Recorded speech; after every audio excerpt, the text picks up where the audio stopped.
পবিত্র কোরআন কারীম থেকে একটি আয়াত তেলাওয়াত করেছি। আল্লাহ রাসূল সাল্লাল্লাহু আলাইহি ওয়াসাল্লামের অসংখ্য হাদিস থেকে একটি হাদিস পাঠ করেছি। ইনশাআল্লাহ কোরআন ও হাদিস দ্বারা আমরা মূল বক্তব্যকে ইতির দিকে নিয়ে যাওয়ার চেষ্টা করব। সুবহানাকা লা ইলমা লানা ইল্লা মা 'আল্লামতানা ইন্নাকা আনতাল আলিমুল হাকীম। আজকে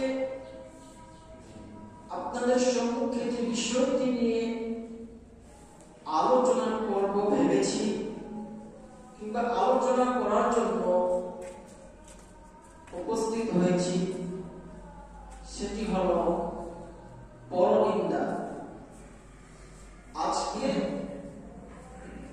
এই কাজটি আমাদের সমাজে এমন ভাবে প্রকাশ পেয়ে গেছে, এই কাজটি আজকে আমাদের সমাজে এমন ভাবে চলছে যেটাকে আমরা পাপ মনে করি না। শুধু পুরুষদের ভিতরে নয়, এই পাপটি অধিকাংশ মহিলা তারা সব সময় এই কাজটি করে থাকে। আজকে পৃথিবীর বুকে কিছু মানুষকে দেখতে গেলে মনে হয় যে এই ব্যক্তিটি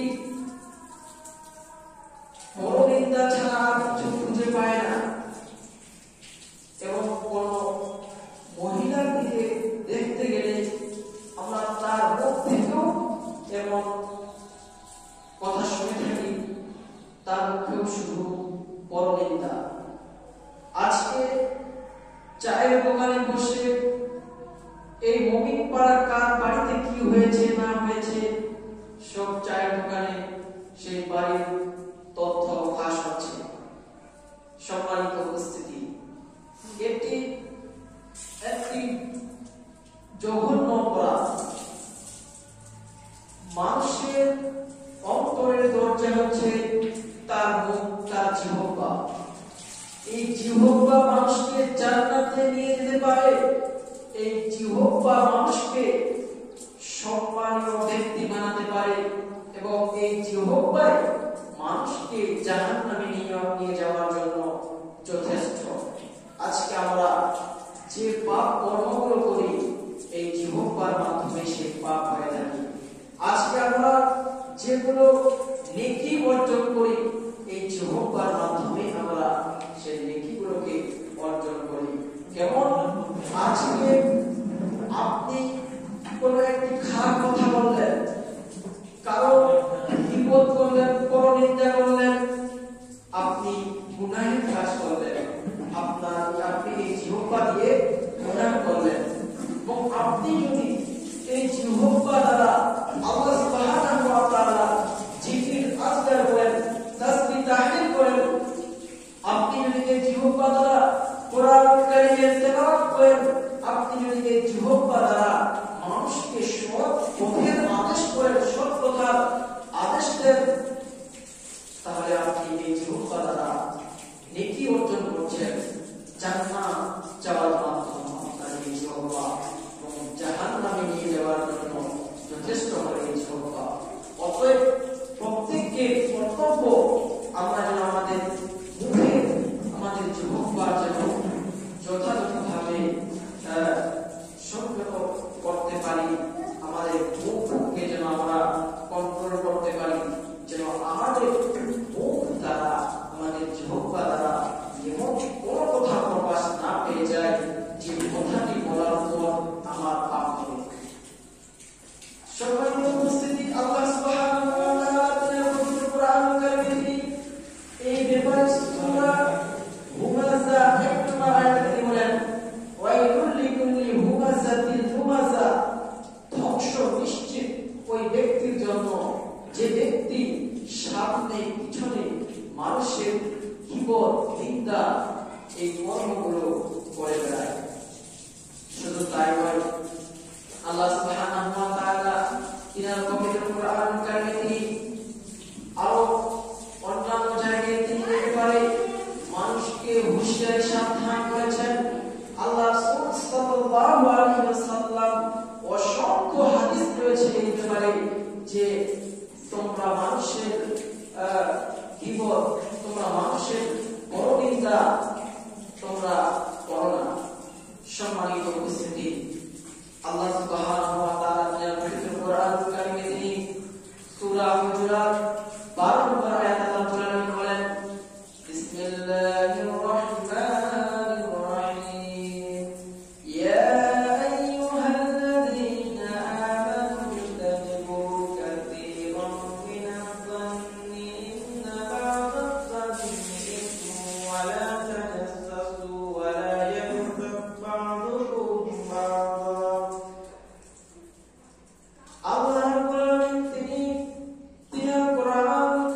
যে তোমরা তোমাদের মৃত ভাইয়ের মাংস ভক্ষণ করতে ভালোবাসো, তোমাদের মধ্যে কি কেউ তোমাদের মৃত ভাইয়ের মাংস ভক্ষণ করতে ভালোবাসো? তোমরা এই কাজটিকে তো পছন্দ করো না, ভালোবাসো না। আল্লাহ রাব্বুল আলামিন এরপরে বলেন, ইন্নাল্লাহা, নিশ্চয় আল্লাহ তাআলা তাওয়াবুর রহিম, তিনি ক্ষমাশীল এবং দয়ালু। সম্মানিত উপস্থিতি, আমরা এই আয়াত দ্বারা প্রথমে আল্লাহ রাব্বুল আলামিন যে কথাটি বলেছেন সেটা আল্লাহ রাব্বুল আলামিন বলেন যে তোমরা ধারণা করো না। আজকে আমাদের অন্তরে অনেক সময় ধারণা জেগে যায়, শয়তান ওয়াসওয়াসা দেয়, আমাদের মনে কুমন্ত্রণা জাগিয়ে দেয় একজন ভালো ব্যক্তির ব্যাপারে, যে ওই ব্যক্তি হয়তো অমুক কাজের সঙ্গে জড়িত আছে।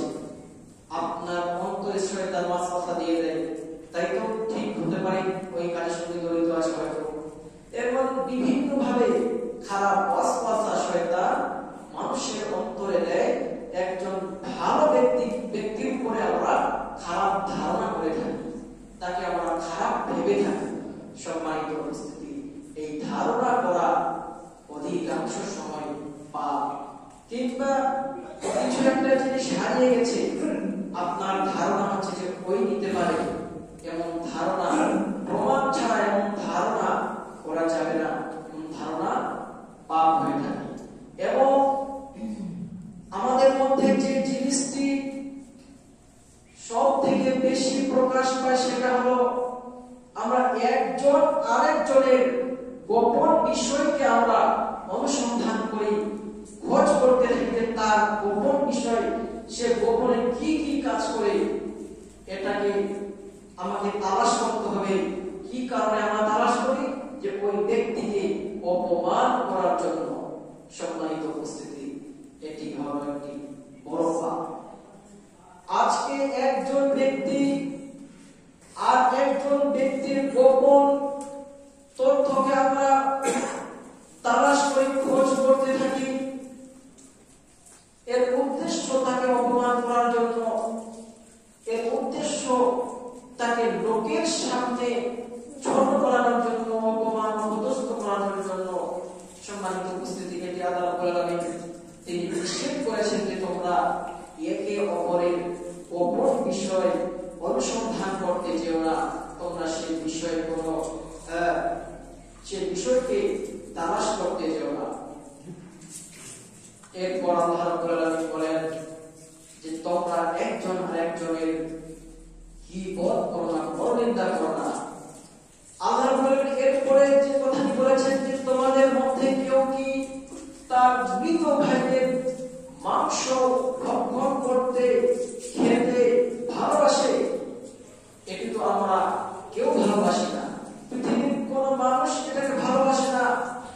সম্মানিত উপস্থিতি, আল্লাহ রাব্বুল আলামিন বলেন যে তোমরা তো এটাকে ঘৃণা করো, ভালোবাসো না, তারপরও তোমরা গীবত কেন করো? মানুষের পরনিন্দা করো কেন? মানুষের গোপন বিষয়কে অনুসন্ধান করো কেন? সম্মানিত উপস্থিতি, আল্লাহ রাব্বুল আলামিন এই আয়াতের শেষে তিনি যে কথাটি বলেছেন, ইন্নাল্লাহ, নিশ্চয় আল্লাহ তাআলা তাওয়াবুর রহিম, তিনি তাওবা গ্রহণকারী এবং তিনি অতি দয়ালু। সম্মানিত উপস্থিতি, আজকে আমাদের ভিতরে বিপদ এমন ভাবে ছড়িয়ে ছিটিয়ে রয়েছে, যেটি শুধু পুরুষের ভিতরে নয়, অধিকাংশ মহিলা এই গুনার সঙ্গে জড়িত। সম্মানিত উপস্থিতি, গীবত কাকে বলে, পরনিন্দা কাকে বলে, আমাদেরকে সর্বপ্রথম জানার প্রয়োজন আছে। আজকে গীবত ধরে নেন,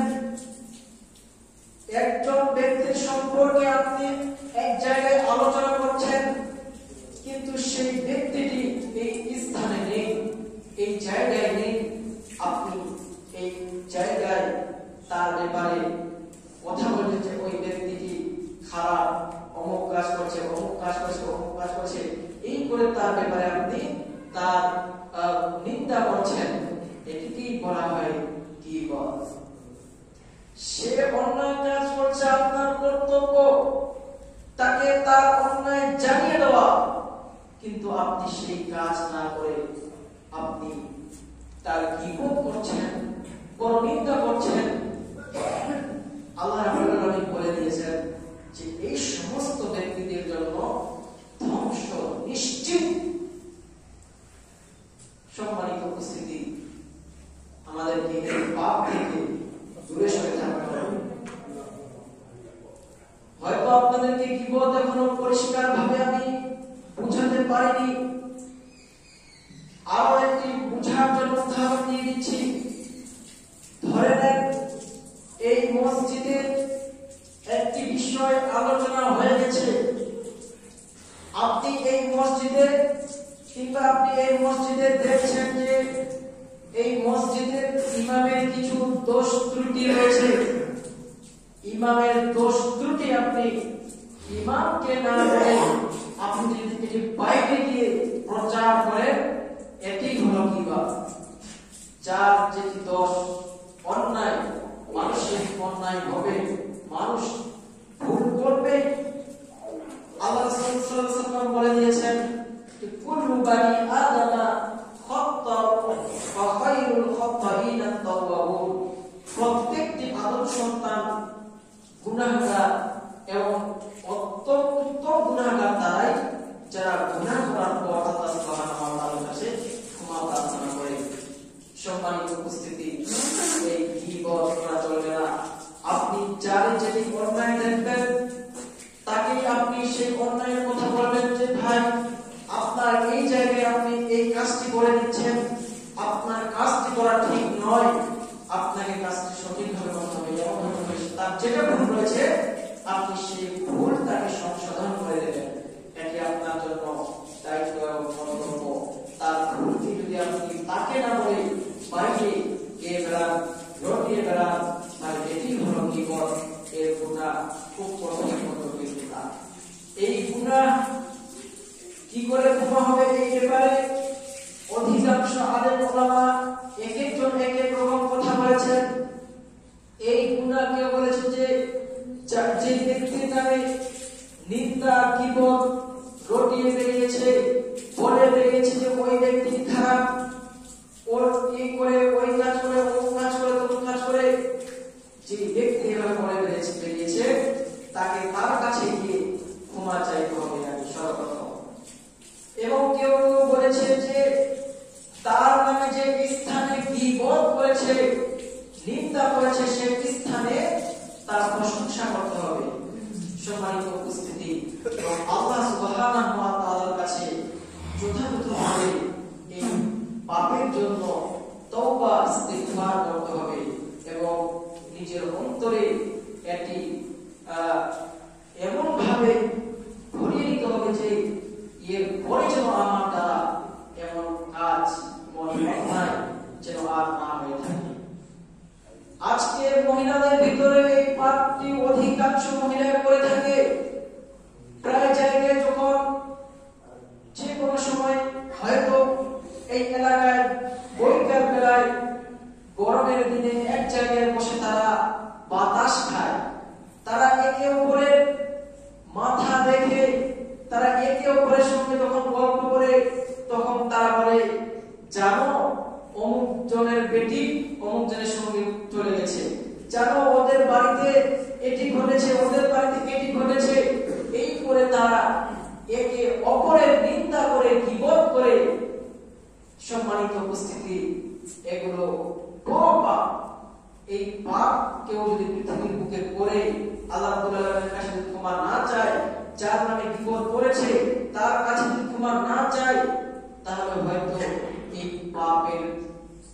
পাপ করার ফলে কাল কিয়ামতের ময়দানে সেই ব্যক্তিকে কঠিন আযাবের সম্মুখীন হতে হবে। সম্মানিত উপস্থিতি, আল্লাহ রাসূল সাল্লাল্লাহু আলাইহি ওয়াসাল্লাম তিনার হাদিসে বলেন, আন আবি হুরায়রা রাদিয়াল্লাহু তাআলা আনহু قال سئل رسول الله صلى الله عليه وسلم عن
যে ব্যক্তির অন্তরে আল্লাহ কোরআনের ভয় থাকে, এই আল্লাহ কোরআনের ভয় সম্পর্কে আলোচনা হয়ে গেছে কয়েকটি জুমা আগে, তারপরও বলছি যার অন্তরে আল্লাহ কোরআনের ভয় থাকবে সেই ব্যক্তির দ্বারা কখনো পরনিন্দা, গীবত, অশ্লীল কথা, পাপ কাজ, এই সমস্ত কর্মগুলো, অশ্লীল কাজকর্মগুলো কোনোদিন হবে না, এটা হওয়া অসম্ভব।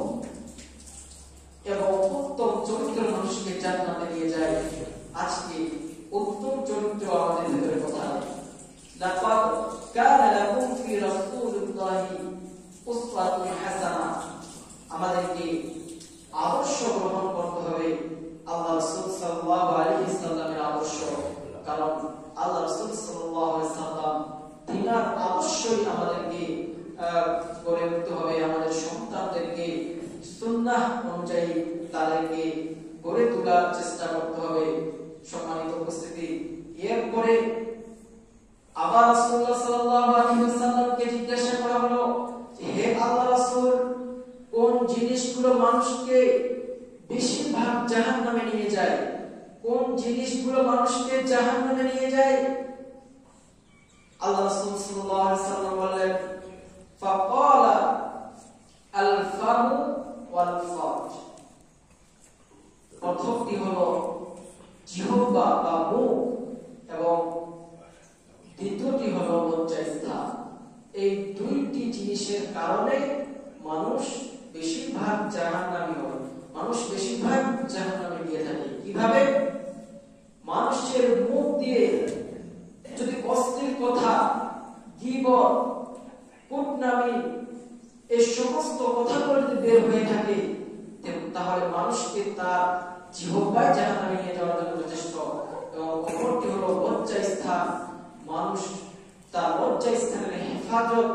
আজকে এই কাজটি খুব আমাদের ভিতরে কঠিন ও জটিল হয়ে দাঁড়িয়েছে যে আমরা লজ্জাস্থানের হেফাজত করতে শিখিনি আজ পর্যন্ত। সম্মানিত উপস্থিতি, অন্য একটি হাদিসে এই মুখ এবং লজ্জাস্থানের ব্যাপারে আল্লাহ রাসূল সাল্লাল্লাহু আলাইহি ওয়াসাল্লাম আরো একটি হাদিস বর্ণনা করেছেন। আন সাহিব ইবনে সাআদ রাদিয়াল্লাহু তাআলা আনহু قال قال رسول الله صلى الله عليه وسلم من يضمن لي ما بين لحييه وما بين رجليه أضمن له الجنة। সম্মানিত উপস্থিতি, আল্লাহ রাসূল সাল্লাল্লাহু আলাইহি ওয়াসাল্লাম এই হাদিসে বলেছেন যে সাহিব ইবনে সাআদ রাদিয়াল্লাহু তাআলা আনহু তিনি হাদিসটিকে বর্ণনা করেছেন। নবী করিম সাল্লাল্লাহু আলাইহি ওয়াসাল্লাম বলেছেন, তোমাদের মধ্যে কেউ যদি এই দুইটো জিনিসের অঙ্গীকার আমাকে দিতে পারে, এই দুইটো জিনিসের জিম্মা নিতে পারে। সম্মানিত উপস্থিতি, কোন দুইটো জিনিস? আল্লাহ রাসূল সাল্লাল্লাহু আলাইহি ওয়াসাল্লাম বলেছেন, মা বাইনা লাহিয়াইহি ওয়া মা বাইনা রিজলাইহি।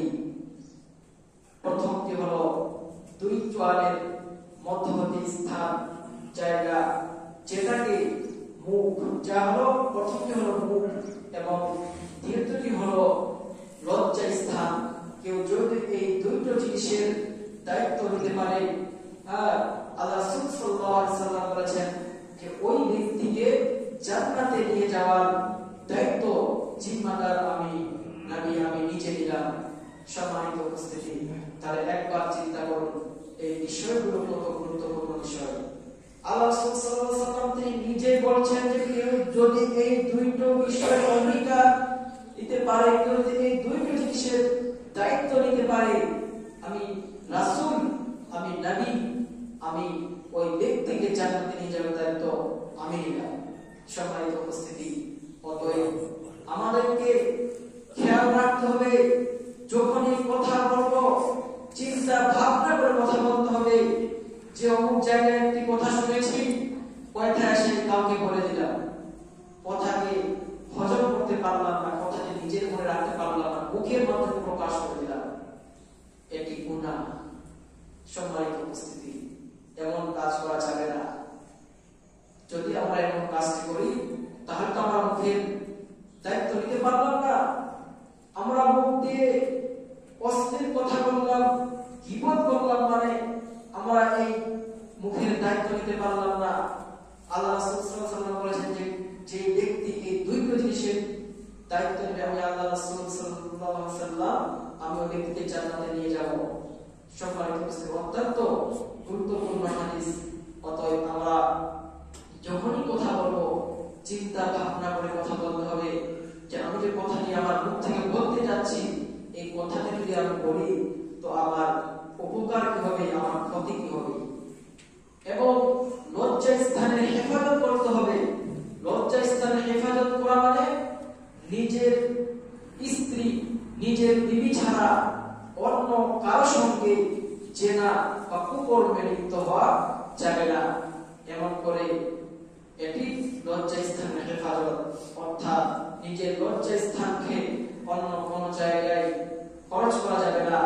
একমাত্র নিজের যে বিবি রয়েছেন, যাকে মোহর দিয়ে আমরা বিবাহ করেছি, সুন্নাহ তারিকা মোতাবেক বিবাহ হয়েছে, সেই স্ত্রী ব্যতীত অন্য কারোর সঙ্গে মিলামেশা করা যাবে না।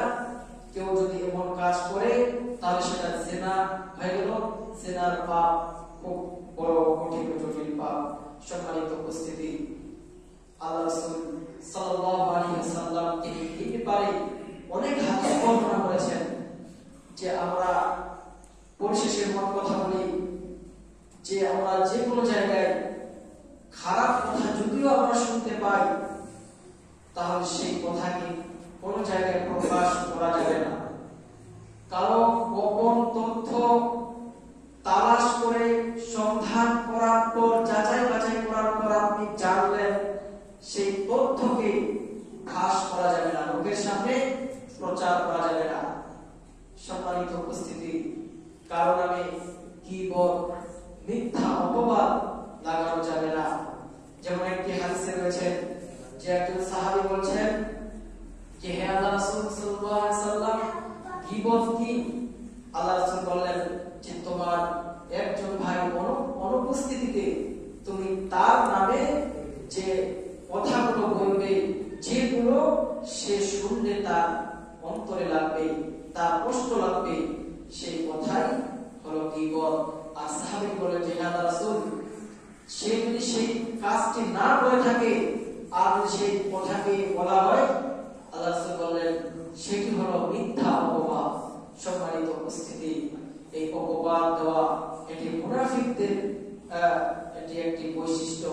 মুনাফিক ব্যক্তিরা এমন অপবাদ দিয়ে থাকেন, যেমন আল্লাহ রাসূলের জামানায় হযরত আয়েশা রাদিয়াল্লাহু তাআলা আনহাকে এমন অপবাদ তারা দিয়েছিলেন। সম্মানিত উপস্থিতি,